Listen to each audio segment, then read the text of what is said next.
What up, my nerds? I'm Riccardo, the Roleplay Gamer, and I like to party. Well, PAX is over. Listen, I wait for 2 days. I couldn't handle the 3. I'll tell you right now, I'm a soft, squishy, delicate man. 3 days is too much for me.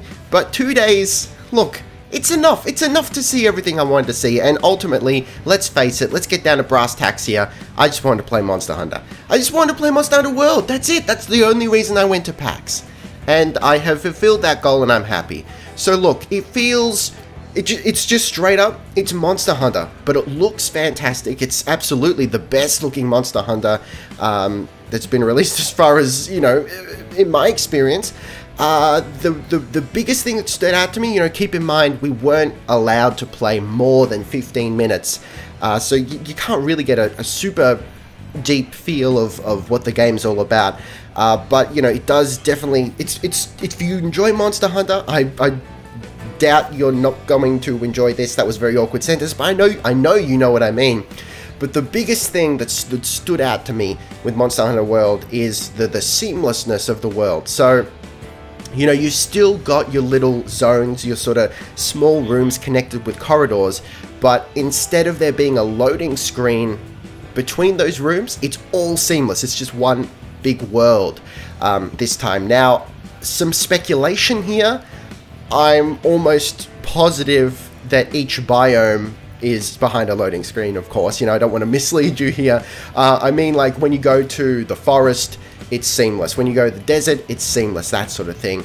But I have no feeling of what the quests, for lack of a better word, the hunts are like, or the main town, if there is one, or any of that sort of stuff, because the demo was so short.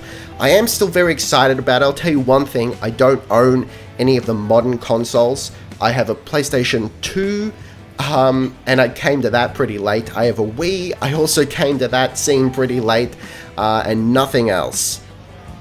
This is probably the first time I've ever been tempted to get a PlayStation 4, just so I can play Monster Hunter as early as possible. And for those of you who know me, you know I don't get caught up in that sort of shit. But that's just what the game is to me. It's so unique, and I love it so much. I'm actually tempted. Will I do it? I can't rightly tell you. I don't know, but we'll see how we go. In terms of other games, you know, I'm not sure if it's a PAX Australia thing or it's just PAX in general. These days, there wasn't a lot. There was a lot of stuff that was, not a lot, but a decent amount of stuff that was already released, so it's like, why bother? You had people playing Overwatch. I'm like, I can do that at home if I wanted to, but I don't. I played Detroit Become Human, which actually kind of blew my mind a little bit. That's another reason that I might be interested in getting a PlayStation 4. Again, I don't know if I will. I think that's exclusive to PS4. It's a narrative game. It's pretty much, you know, just not to drag it out too much, it's basically Blade Runner. Like, it is the story of Blade Runner as far as I can tell.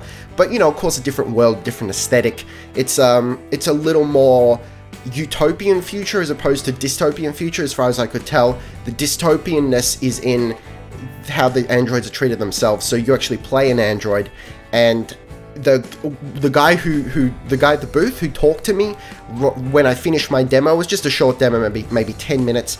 The guy next to me finished at the same time that I did. That's the way you like it, huh? Anyway, we had completely different endings. There was a hostage situation. The other guy saved the hostage. I did not. Basically, I failed all my negotiation. It came down to a quick time event that I failed because I didn't quite understand what it wanted me to do, whether I need to hold the button or rapidly tap it or what. But I failed, and the guy was like, hey, this is really cool. We've got 2 guys finishing at the same time and completely different events. We discussed. The other guy was like, what? The hostage can die? That can really happen? I'm like, yeah, dog. The little girl's real dead, dude. And then the booth guy said, listen, there's also an ending where you can die. And my mind exploded. Listen to me.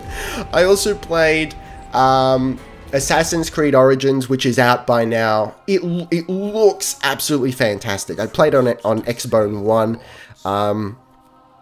Sorry, Xbone. Xbone 1 is redundant. I played it on Xbone. It looks absolutely fantastic, and the movement animation is beautiful. Beyond that, I'm not sure about it. I love the setting. I love ancient Egypt, so I want to love it. I just didn't get to play enough. The combat did not feel good in the slightest. Actually felt like trash, but I'm almost positive that's just down to not really understanding the combat. I couldn't find any sort of lock-on. I couldn't figure out how to block with my shield. And I've got to believe that that's just because I haven't played any sort of tutorial and they didn't explain how to do that sort of stuff. I also couldn't figure out how to do sneak kills. So maybe I'm just an idiot. Maybe it's just they put us into the wrong part of the game. The demo was just poorly placed, which I think is likely. The demo specifically said alpha gameplay. So considering that I played it essentially a day or two before it released to the public, I was playing alpha. It's probably a very awkward demo, and maybe that's just down to it's PAX Australia. You know, they don't pull out all the stops for us down here, and that's fine. It's understandable. There's a smaller audience, right? So you can't really expect them to put in as much effort and whatnot. So that's that. In terms of, you know, games I'm looking forward to, legitimately, it's all indie. You know, that's where the fun stuff is, and I'm really very proud that a lot of these cool indie games coming up are actually made in Melbourne. Made in Australia, but then specifically Melbourne. For those of you who don't know, I live in Melbourne. So, you know, that chuffs me a little bit. There's one game that I almost overlooked because I thought it looked like some sort of weird Goblin Minecraft clone. I swung by, I asked, hey, what's this game about? The guy says it's a Goblin village sim, village builder, whatever he said, something along those lines. And you're looking at it right now. It's, oh, good lord. I went from this looks weird to holy shit, I need to play this. It's straight up, it's it's a SimCity Goblin sort of, you know, it's a village sim. So there's one of the really cool things about it that really piqued my interest is before you start the game, you pick a pantheon of gods, and supposedly this actually shapes your tech tree. And oh god, yes! You can probably see, yeah, fortuitously, I managed to actually grab the Twitter links above the footage right there. Sorry for the shitty footage, but this is the best I can do, just recording the screen there. This is actually Klo0gas playing. I made him play so I could get some footage, but I've also played a little bit myself. I really like that the major buildings automatically connect with highways, which is really cool, and confirmed you can rename your goblins. I renamed a guy Klo0gas, I think, and he died real bad. So when winter comes around, skeletons and wraiths rise up to attack your goblins and your settlement, so you've got to defend as well. It looks really hot. I'm really excited to play it. I'm not 100% sure, but I think the guy I talked to said that it's releasing into early access in about a month. I hope that's correct, because I want to play this thing and quite possibly put it up on the channel. I think it would be perfect. We can name some goblins after y'all. Y'all, what am I? But yeah, that looks really cool. Another thing I'm really excited about, I think another Australian game, is called Odd Gods. Odd Gods is an old school RPG, old school style RPG, I should say, kind of set in the 90s, or has like chock full of 90s references and whatnot. So I don't know a hell of a lot about it. I managed to get the email of the developer, and he seemed really keen about hooking me up with any information or press kit stuff that I need, because, you know, I'm the roleplay gamer, baby. How you doing? He seemed really passionate about role-playing games, which, you know, that hit me right in the feels. I appreciate that. But one thing that stood out to me was the alignment system. So it's not your typical alignment in terms of, you know, good, neutral, evil. It's how mainstream you are. So if you're full mainstream, you're evil as shit. If you're like full rebellious, you know, the other end of mainstream, then you're the good guy. And I thought that was kind of fun. That's very, you know, that's very 90s subculture kind of bullshit, and I appreciate that. It seems like there's time travel involved and whatnot, which is kind of cool. The combat is simultaneous, so you set your action and then it plays out simultaneously with the enemy. So he said one scenario would be if you see an enemy with like a claymore or something, like a big two-handed weapon, and they go in for a big swing, like they gear up to do this big swing, you can see that, preempt it, you go duck for your combat round, and then they miss you, you know, or if like they've got a big gun or something that they're gonna lift up to aim at you, you know, you can duck or sidestep and that sort of thing. And I thought that was really, really cool.